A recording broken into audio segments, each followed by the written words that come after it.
नमस्कार। मैं सुनीता कथा मंथन में आप सबका स्वागत करती हूँ। कथा मंथन में आज सुनिए मालती जोशी जी की कहानी प्रतिदान। अम्मा, आज पूर्णमासी है, तुम कुछ करने के लिए कह रही थी। क्या सचमुच आज पूर्णमासी है? हाँ अम्मा, तुम्हें अब क्या तिथियां भी याद नहीं रहती? नहीं रे, सोच रही हूँ कि 1 महीना हो गया और उस दिन सोच रही थी कि उसके बिना एक दिन भी नहीं जी सकूंगी।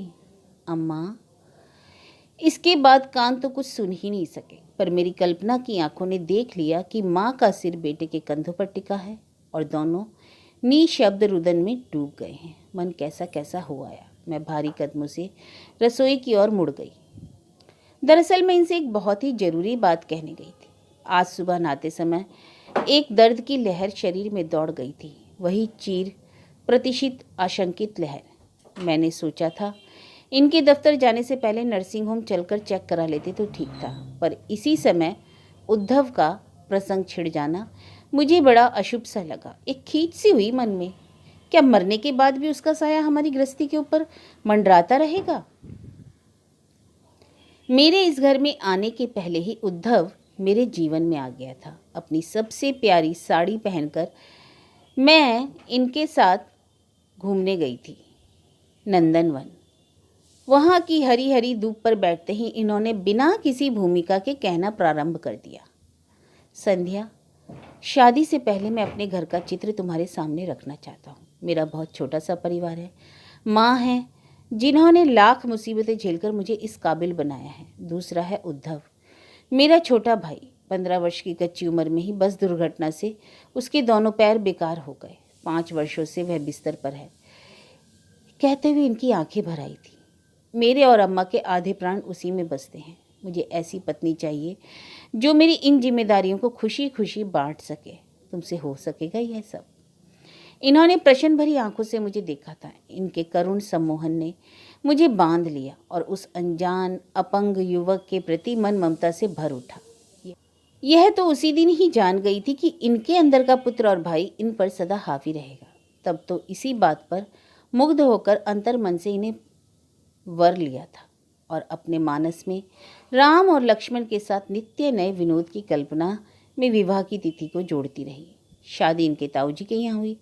इस खुशी के मौके पर भी माँ जी ने अपने बीमार बेटे का साथ नहीं छोड़ा और मेरे मन में उनका आसन और ऊंचा उठ गया। लोकाचार जैसे तैसे निपटाकर हम लोग पहली बार घर आए थे। वह दिन आज भी नहीं भूलता।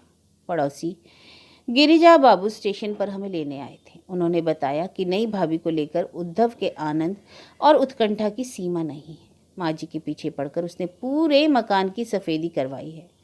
शादी की रात मोहल्ले की औरतों को बुलाकर रथ जगह भी करवाया। वंदनवार तो उसने खुद अपने हाथों से बनाए हैं।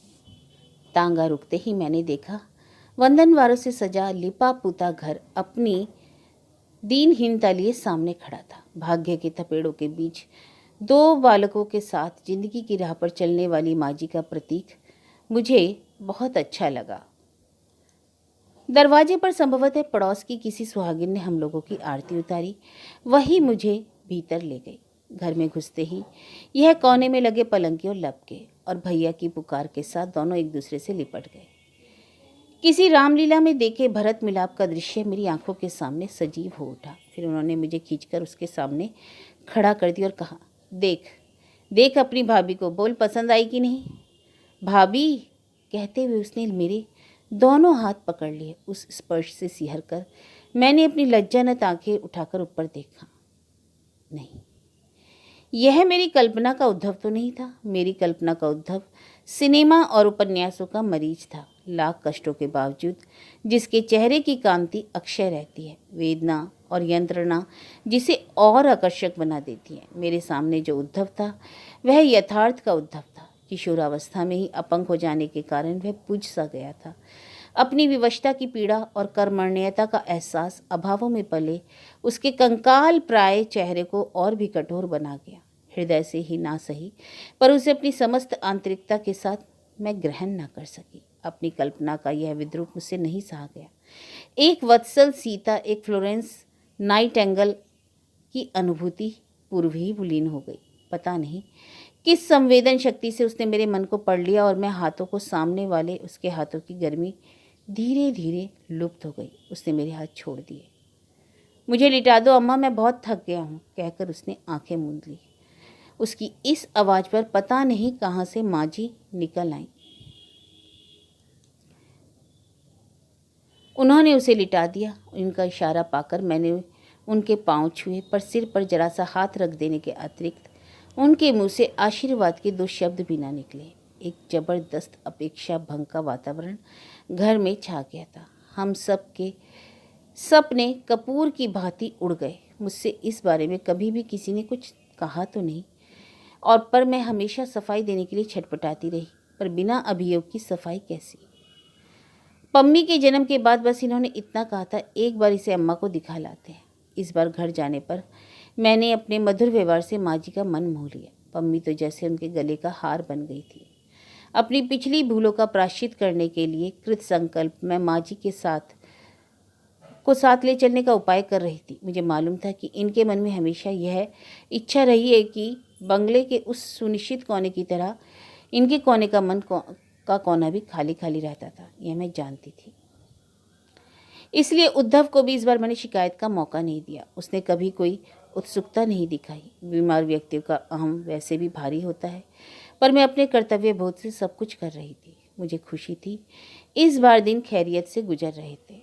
शायद चौथा या 5वां दिन था।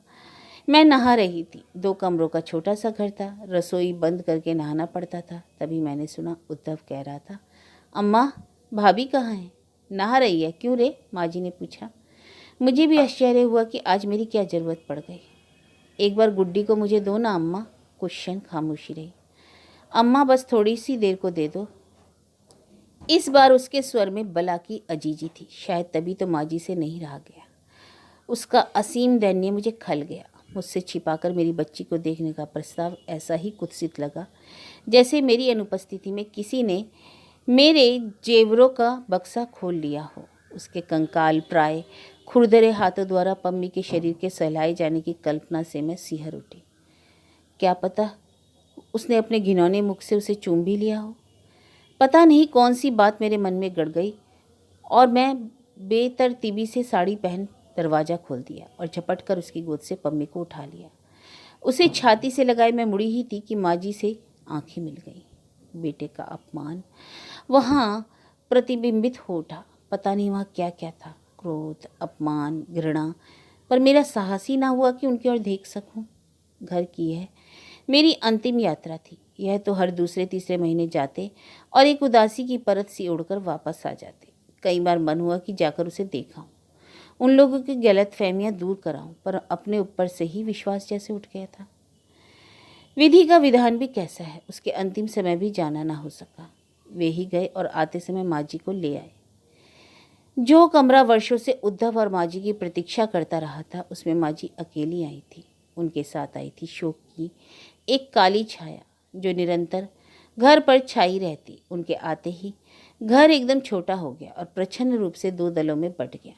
मैं कितनी अकेली पड़ गई थी। संध्या, तुम्हारा जी कैसा है? मैंने चौंक कर देखा। कुर्सी की पीठ पर हाथ रखे खड़े थे। इधर से गुजरा तो देखा डाइनिंग टेबल पर सिर रखे सो रही हो। पहले तो सोचा सो लेने दो, पर देखता हूँ तुम्हारा चेहरा बेहद उतरा हुआ है। खैरियत तो है?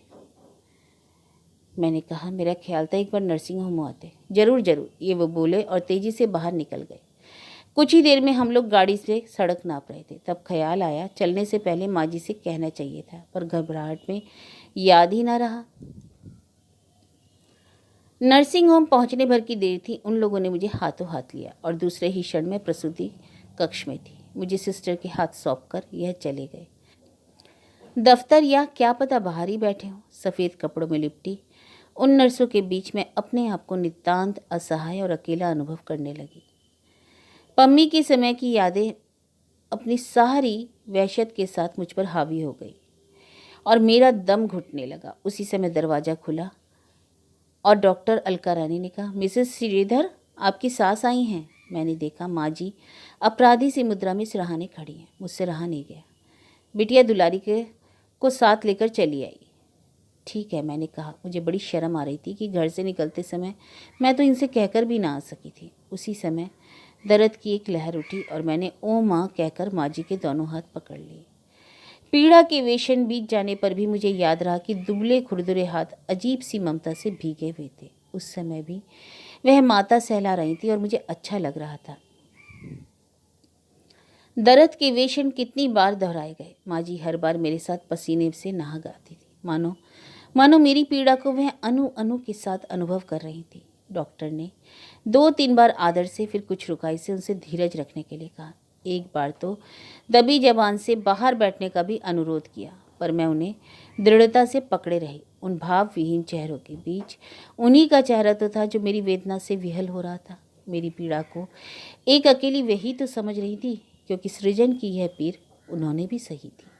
फिर एक अजीब सा विचार मन में आया, जिसे इतनी पीड़ा के साथ जन्म दिया गया हो, उसे अपनी ही आंखों के सामने तिल तिल कर मृत्यु के मुख में जाते देखना कितना दुख देता है।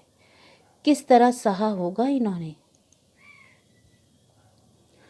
कौन सी पीड़ा अधिक कठिन है, जन्म की या मृत्यु की, पाने की या खोने की। अपने विचारों के रेले में मैं देख रही थी कि डॉक्टर और नर्स दोनों के चेहरे बदहवास लग रहे थे। मैं अपने आप को किसी बर्फीले से प्रदेश में जाते हुए देख रही थी। वे लोग विचित्र दृष्टि से मुझे घूर रहे थे। हर 5 मिनट पर तड़पा देने वाली वे दर्द की लहरें पता नहीं कहाँ खो गई।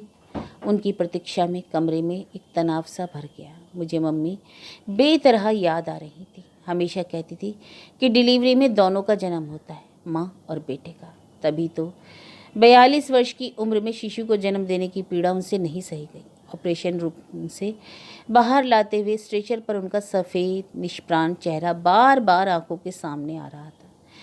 कैसा होता होगा मरण पार का देश। क्या वहाँ जाने पर मम्मी से फिर भेंट हो सकेगी? और उद्धव, वह भी क्या वहीं मिलेगा? उसकी करुण असहाय आंखों का अभियोग क्या अब भी उतना ही ताज़ा होगा? अपनी सफाई में मुझे क्या कहना होगा?